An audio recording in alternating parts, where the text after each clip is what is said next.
Chapter 1: Some Sage Observations that Naturally Introduce Our Important History.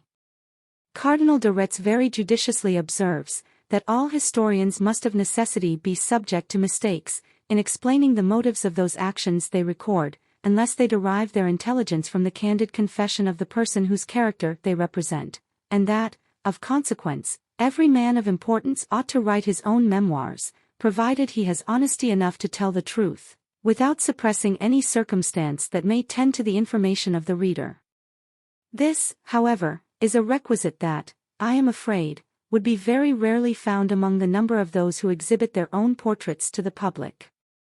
Indeed, I will venture to say, that, how upright soever a man's intentions may be, he will, in the performance of such a task, be sometimes misled by his own fantasy, and represent objects, as they appeared to him, through the mists of prejudice and passion.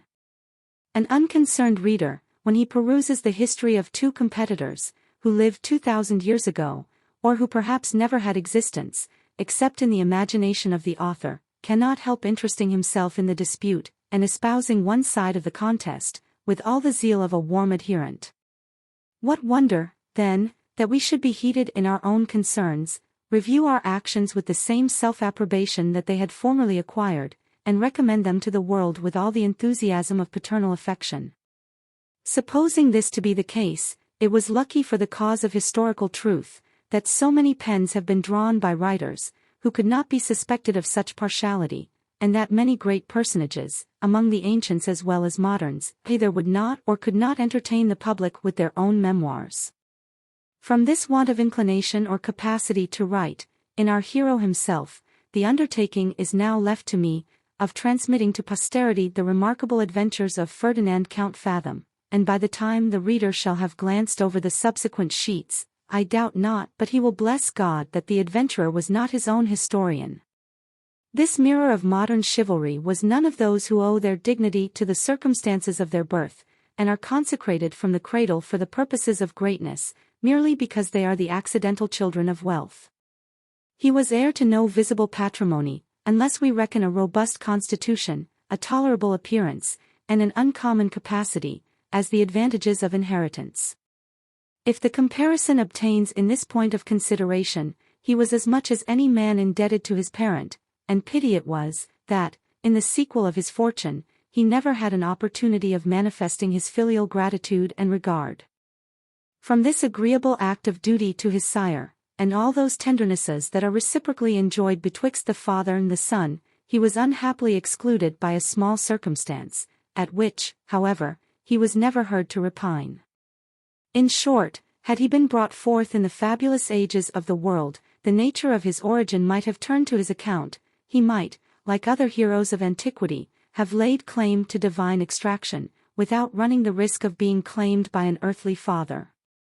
Not that his parents had any reason to disown or renounce their offspring, or that there was anything preternatural in the circumstances of his generation and birth. On the contrary, he was, from the beginning, a child of promising parts, and in due course of nature ushered into the world amidst a whole cloud of witnesses. But, that he was acknowledged by no mortal sire, solely proceeded from the uncertainty of his mother, whose affections were so dissipated among a number of admirers, that she could never pitch upon the person from whose loins our hero sprung. Over and above this important doubt under which he was begotten, other particularities attended his birth, and seemed to mark him out as something uncommon among the sons of men. He was brought forth in a wagon, and might be said to be literally a native of two different countries, for, though he first saw the light in Holland, he was not born till after the carriage arrived in Flanders, so that, all these extraordinary circumstances considered, the task of determining to what government he naturally owed allegiance, would be at least as difficult as that of ascertaining the so much contested birthplace of Homer. Certain it is, the Count's mother was an Englishwoman, who, after having been 5 times a widow in one campaign, was, in the last year of the renowned Marlborough's command, numbered among the baggage of the Allied army, which she still accompanied, through pure benevolence of spirit, supplying the ranks with the refreshing streams of choice Geneva, and accommodating individuals with clean linen, as the emergency of their occasions required. Nor was her philanthropy altogether confined to such ministration. she abounded with the milk of human kindness, which flowed plentifully among her fellow creatures, and to every son of Mars who cultivated her favor, she liberally dispensed her smiles, in order to sweeten the toils and dangers of the field. And here it will not be amiss to anticipate the remarks of the reader, who, in the chastity and excellency of his conception, may possibly exclaim, "Good heaven! Will these authors never reform their imaginations, and lift their ideas from the obscene objects of low life? Must the public be again disgusted with the groveling adventures of a wagon?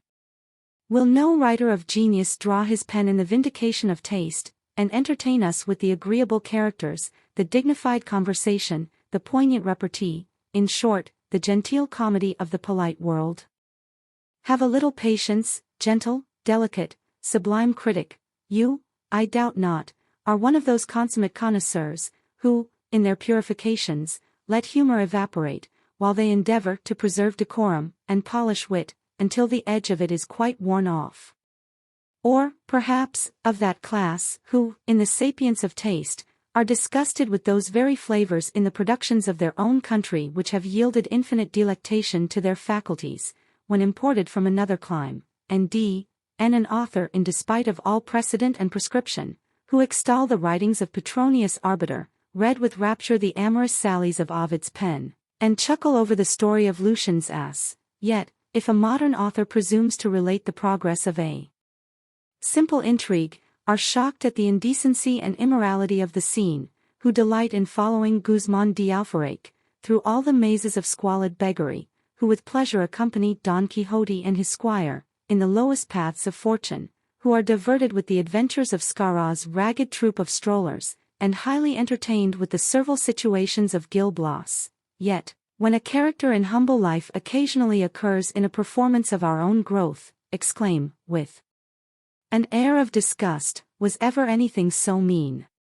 Sure, this writer must have been very conversant with the lowest scenes of life, who, when Swift or Pope represents a coxcomb in the act of swearing, scruple not to laugh at the ridiculous execrations, but, in a less reputed author, condemn the use of such profane expletives, who eagerly explore the jakes of Rabelais, for amusement, and even extract humor from the dean's description of a lady's dressing-room, yet in a production of these days, unstamped with such venerable names, will stop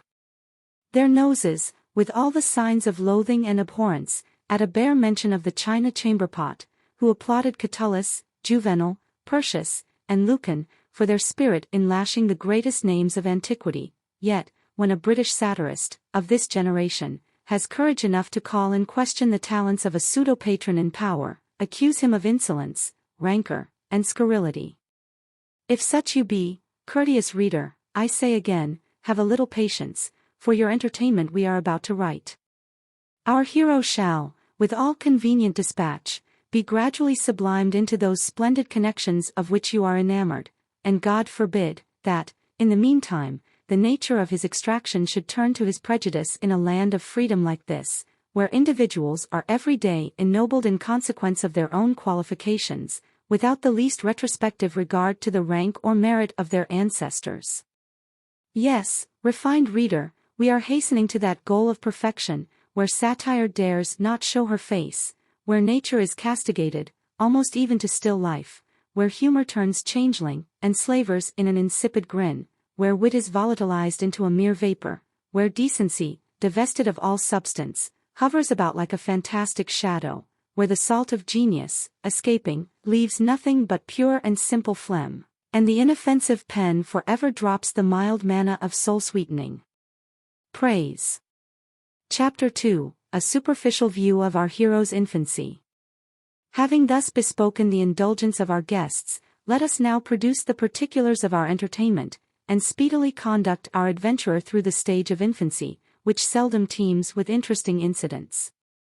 As the occupations of his mother would not conveniently permit her to suckle this her firstborn at her own breast, and those happy ages were now no more, in which the charge of nursing a child might be left to the next goat or she-wolf, she resolved to improve upon the ordinances of nature, and foster him with a juice much more energetic than the milk of goat, wolf, or woman. This was no other than that delicious nectar, which, as we have already hinted, she so cordially distributed from a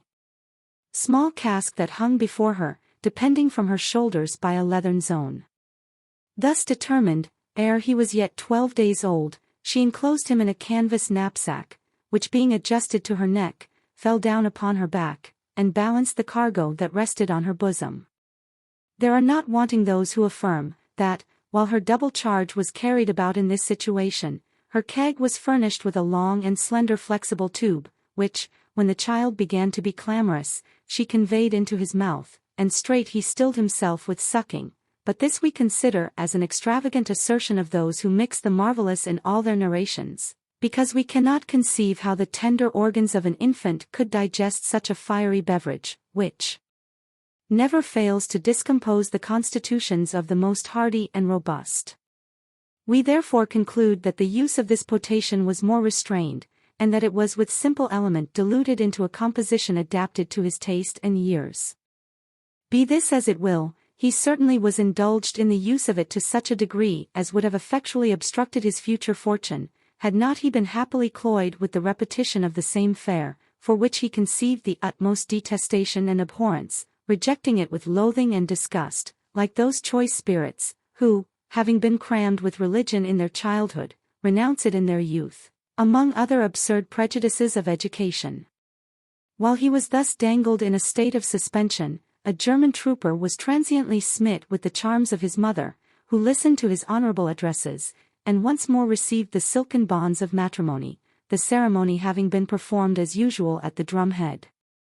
The lady had no sooner taken possession of her new name, than she bestowed it upon her son, who was thenceforward distinguished by the appellation of Ferdinand de Fathom, nor was the husband offended at this presumption in his wife, which he not only considered as a proof of her affection and esteem, but also as a compliment, by which he might in time acquire the credit of being the real father of such a hopeful child. Notwithstanding this new engagement with a foreigner, our hero's mother still exercised the virtues of her calling among the English troops, so much was she biased by that laudable partiality, which, as Horace observes, the natale solemn generally inspires. Indeed, this inclination was enforced by another reason, that did not fail to influence her conduct in this particular. All her knowledge of the High Dutch language consisted in some words of traffic absolutely necessary for the practice of hex vocation, together with sundry oaths and terms of reproach, that kept her customers in awe, so that, except among her own countrymen, she could not indulge that propensity to conversation, for which she had been remarkable from her earliest years. Nor did this instance of her affection fail of turning to her account in the sequel. She was promoted to the office of cook to a regimental mess of officers, and, before the Peace of Utrecht, was actually in possession of a sutling tent, pitched for the accommodation of the gentlemen in the army. Meanwhile, Ferdinand improved apace in the accomplishments of infancy. His beauty was conspicuous, and his vigor so uncommon, that he was with justice likened unto Hercules in the cradle. The friends of his father-in-law dandled him on their knees, while he played with their whiskers, and, before he was 13 months old, taught him to suck brandy impregnated with gunpowder, through the touch-hole of a pistol. At the same time, he was caressed by divers sergeants of the British Army, who severally and in secret contemplated his qualifications with a father's pride, excited by the artful declaration with which the mother had flattered each apart. Soon as the war was, for her unhappily, concluded, she, as in duty bound, followed her husband into Bohemia, and his regiment being sent into garrison at Prague, she opened a cabaret in that city, which was frequented by a good many guests of the Scotch and Irish nations, who were devoted to the exercise of arms in the service of the Emperor.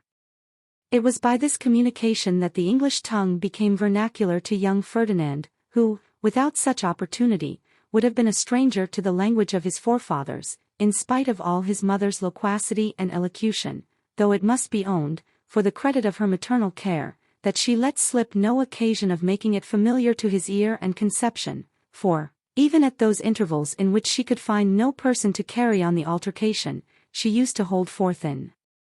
earnest soliloquies upon the subject of her own situation, giving vent to many opprobrious invectives against her husband's country, between which and Old England she drew many odious comparisons, and prayed, without ceasing, that Europe might speedily be involved in a general war, so as that she might have some chance of re-enjoying the pleasures and emoluments of a Flanders campaign.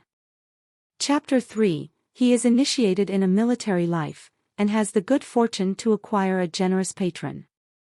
While she wearied heaven with these petitions, the flame of war broke out betwixt the houses of Ottoman and Austria, and the emperor sent forth an army into Hungary, under the auspices of the renowned Prince Eugene. On account of this expedition, the mother of our hero gave up housekeeping, and cheerfully followed her customers and husband into the field, having first provided herself with store of those commodities in which she had formerly merchandised. Although the hope of profit might in some measure affect her determination, one of the chief motives for her visiting the frontiers of Turkey was the desire of initiating her son in the rudiments of his education, which she now thought high time to inculcate, he being, at this period, in the 6th year of his age. He was accordingly conducted to the camp, which she considered as the most consummate school of life, and proposed for the scene of his instruction, and in this academy he had not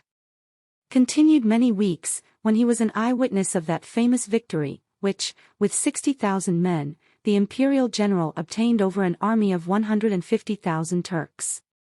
His father-in-law was engaged, and his mother would not be idle on this occasion.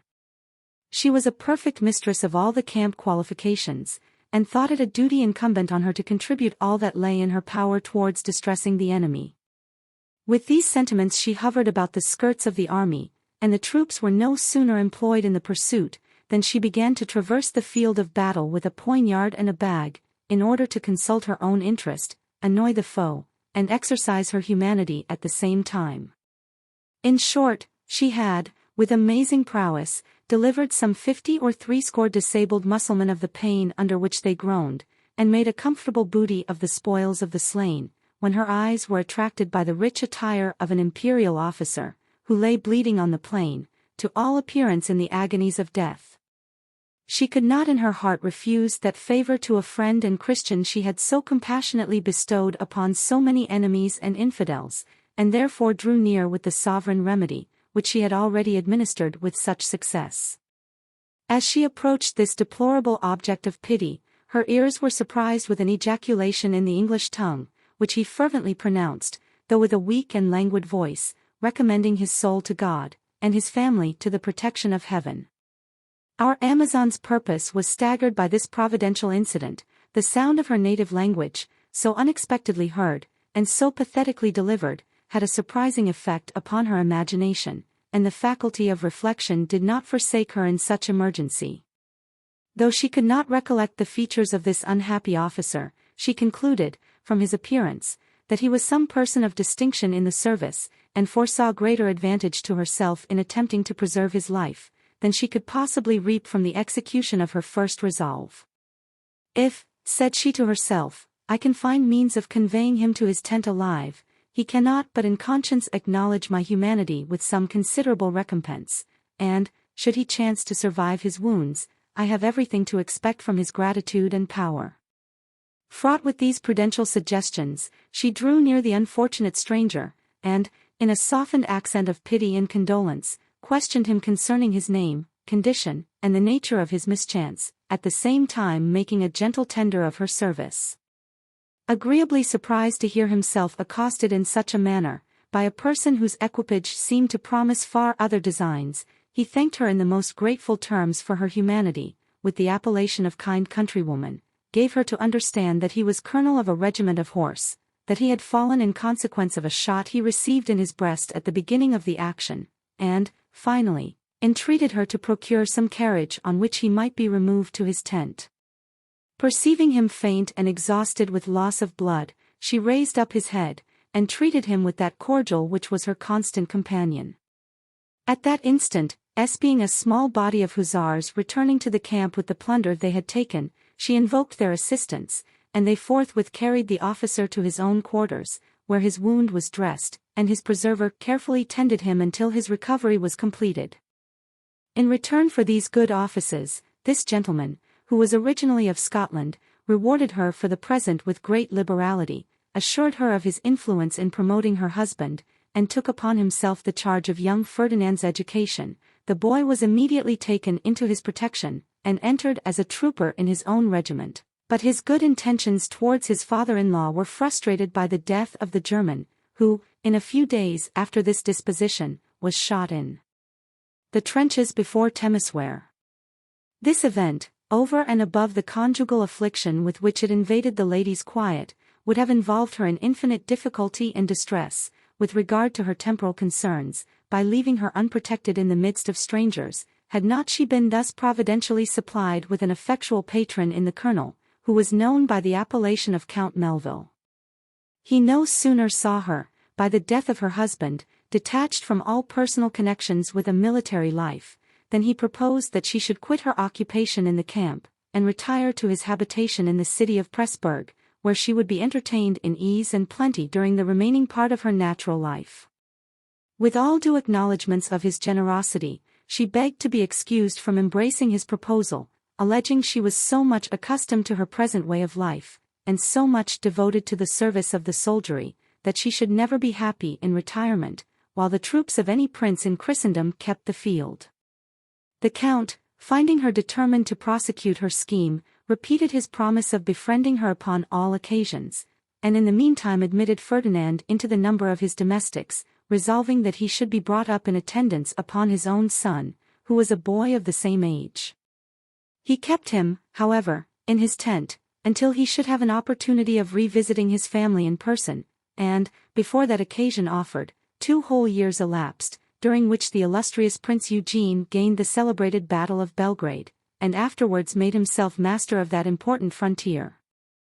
Chapter 4: His mother's prowess and death, together with some instances of his own sagacity. It would have been impossible for the mother of our adventurer, such as she hath been described, to sit quietly in her tent, while such an heroic scene was acting. She was no sooner apprised of the general's intention to attack the enemy, than she, as usual, packed up her movables in a wagon, which she committed to the care of a peasant in the neighborhood, and put herself in motion with the troops, big with the expectation of reacting that part in which she had formerly acquitted herself so much to her advantage. Nay, she by this time looked upon her own presence as a certain omen of success to the cause which she espoused, and, in their march to battle, actually encouraged the ranks with repeated declarations, importing that she had been eyewitness of 10 decisive engagements, in all of which her friends had been victorious, and imputing such uncommon good fortune to some supernatural quality inherent in her person. Whether or not this confidence contributed to the fortune of the day, by inspiring the soldiers to an uncommon pitch of courage and resolution, I shall not pretend to determine. But, certain it is, the victory began from that quarter in which she had posted herself, and no corps in the army behaved with such intrepidity as that which was manifested by those who were favored with her admonitions and example, for she not only exposed her person to the enemy's fire, with the indifference and deliberation of a veteran, but she is said to have achieved a very conspicuous exploit by the prowess of her single arm. The extremity of the line to which she had attached herself, being assaulted in flank by a body of the Spahis, wheeled about, in order to sustain the charge, and received them with such a seasonable fire, as brought a great number of turbans to the ground. Among those who fell, was one of the chiefs or agas, who had advanced before the rest, with a view to signalize his valor. Our English Penthesilea no sooner saw this Turkish leader drop, than, struck with the magnificence of his own and horse's trappings, she sprung forward to seize them as her prize, and found the aga not dead, though in a good measure disabled by his misfortune, which was entirely owing to the weight of his horse, that, having been killed by a musket ball, lay upon his leg, so that he could not disengage himself. Nevertheless, perceiving the virago approach with fell intent, he brandished his scimitar, and tried to intimidate his assailant with a most horrible exclamation, but it was not the dismal yell of a dismounted cavalier, though enforced with a hideous ferocity of countenance, and the menacing gestures with which he waited her approach, that could intimidate such an undaunted she-campaigner. She saw him writhing in the agonies of a situation from which he could not move, and, running towards him, with the nimbleness and intrepidity of a Camilla, described a semicircle in the progress of her assault, and attacking him on one side, plunged her well-tried dagger in his throat. The shades of death encompassed him, his life-blood issued at the wound, he fell prone upon the earth, he bit the dust, and having thrice invoked the name of Allah, straight expired.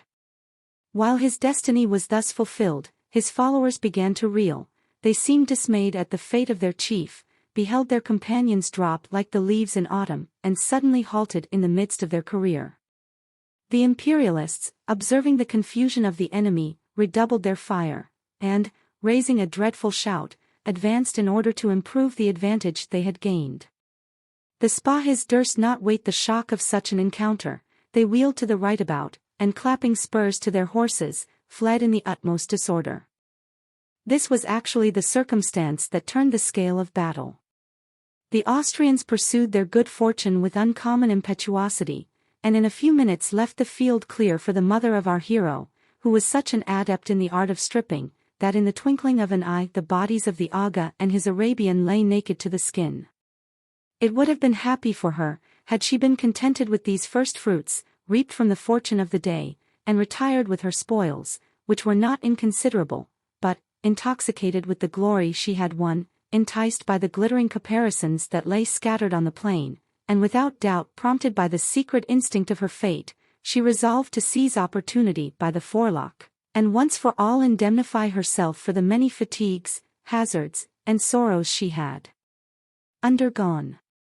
Thus determined, she reconnoitred the field, and practiced her address so successfully, that in less than half an hour she was loaded with ermine and embroidery, and disposed to retreat with her burden, when her regards were solicited by a splendid bundle, which she descried at some distance lying on the ground.